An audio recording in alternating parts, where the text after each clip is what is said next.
This is part 2 of the slides starting with the vesiper, and we're going to talk about electronegativity and bond polarity.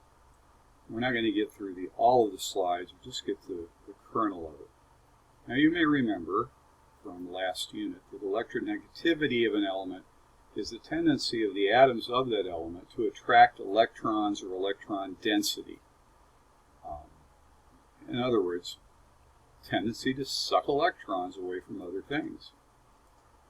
Now you see this scale, which you really ought to commit to memory, at least the general outline of it, where the fluorine is set as the high value for electronegativity because it will attract electrons more because of its very small size, and it's got those protons tugging on the electrons. And then oxygen and nitrogen also have very high electronegativities. We'll see that they have something special that happens with this later on. Now, which of these two atoms then, I just left it down here, which of them attracts electrons more? Top, hydrogen, or chlorine? And the answer is electronegativities are 2.1 versus 3, so the bond polarity is left to right, positive to negative, and the molecule, of course, is linear, and the molecule has polarity left to right. So this is a polar molecule. Here in carbon with the hydrogen and oxygen here, you can see that you have bond polarities all shifted first towards the carbon from the hydrogen and then towards the oxygen from all of them. And so this is also a polar molecule. And finally, carbon dioxide.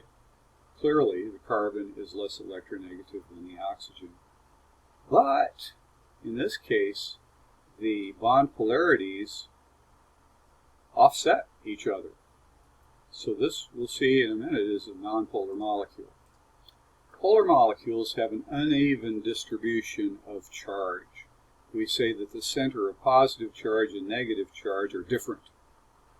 One side of the molecule then becomes slightly negative, the other side becomes slightly positive, creating a positive and negative pole to the molecule. So that's why they're called polar. So for instance, in hydrogen chloride, this is the gas, HCl.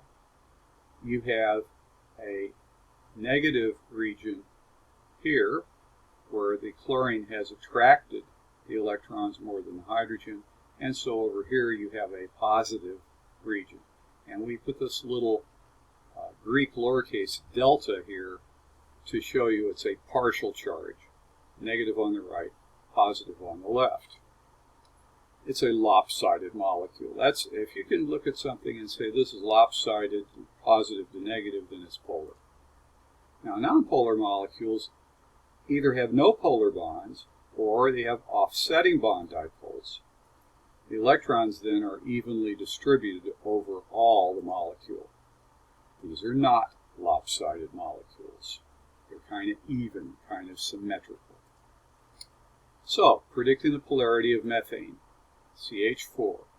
We know what it looks like from vesiper.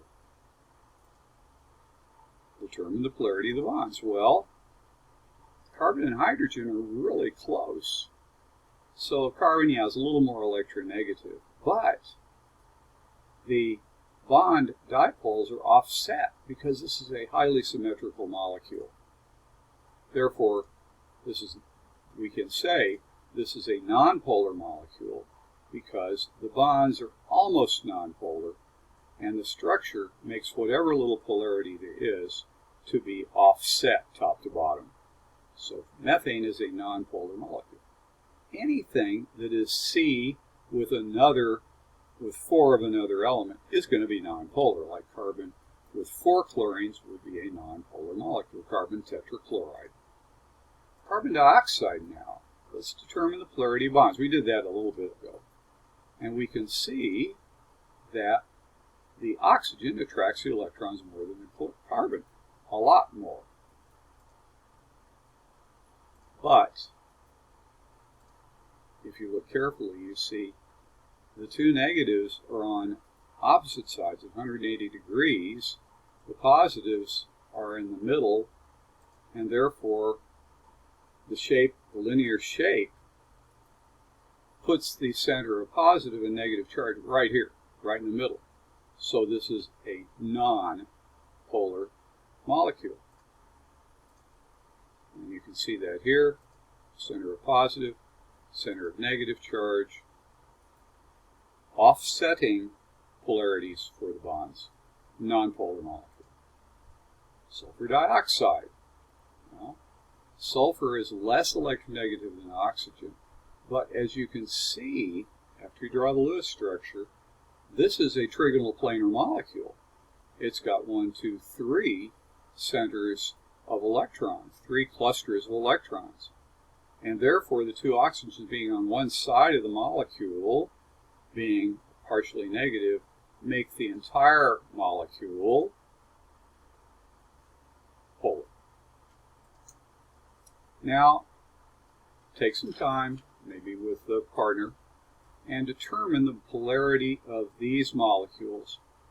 Remember, draw the Lewis structure first, determine the overall three-dimensional structure from Vesifer, and then see, is the center of positive and negative charge at the same point? Then it's nonpolar. If they're on opposite sides of the molecule, if it's lopsided, then it's a polar molecule.